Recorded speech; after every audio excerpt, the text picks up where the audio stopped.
All right. George, you haven't been on a team that's had this record after 10 games. I'm just wondering how the locker room is after dealing with a couple of losses back to back. We're confident in our abilities, and we know what this team is capable of. Obviously, we're not happy with where we're at. And I had my coach in college, Mark Hagan, was like, if you're not happy with where you're at, do something about it. So I think that's the mentality. George, speaking of college, you faced off against Jonathan Taylor, I believe, once in Yeah, that's college. right. Yeah. What do you remember about facing him in college, and how much has he changed since then?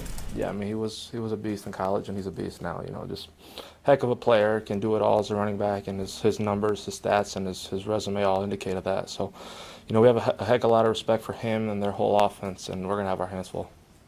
George, the Colts use a lot of play action based off of their run as well. You've been pretty good at noticing those keys last week in Denver as well. Is that something that changes team to team without asking you to give away exactly what you're seeing from this group? A little bit, but at the same time, as a defensive lineman, there's certain things that are just keys, basically Joe Cullen's big on just attacking your key, and the stuff we work on in training camp that carry over into the season, and it's kind of just, if you see this, then that's gonna come type thing. So just more attacking your key, and we do a great job. Joe Cullen, Alex, Lou, all the guys do a great job keying that stuff, so we're ready during the season when those situations occur.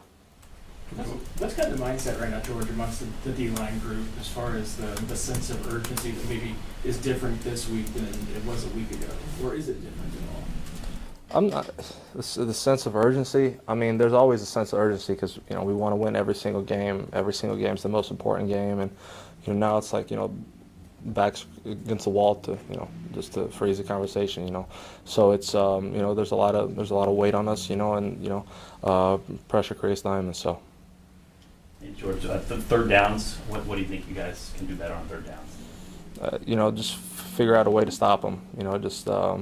Again, had a college coach is like find a way. So just by any means necessary, get to the quarterback. We control what we can control as a front, and the back end spags and all that stuff. We do a great job and all that stuff. So just finishing, I think that's the biggest part because game plan execution, all that stuff has been good. It's just finishing at the end of the day.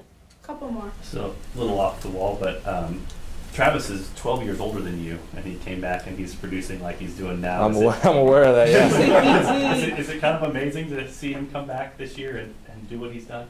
I mean, to me, Travis is one of the greatest players to ever play this game, and the greatest tight end. So nothing that he does surprises me. On the field, off the field, he's a great friend, a great mentor, teammate, leader. I don't have enough good things to say about Travis. He's the best.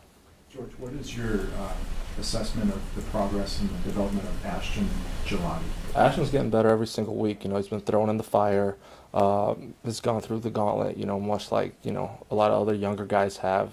Kind of reminds me of myself when I was around his what's that, 3 years ago now. So he's getting thrown in the fire. And he's getting better every single week. He's asking a lot of questions. He wants to get better. He wants to be great. So he's doing a great job. He's going to continue to get better, and I'm proud of him and his effort. All good? Thanks, George. Thank you, guys.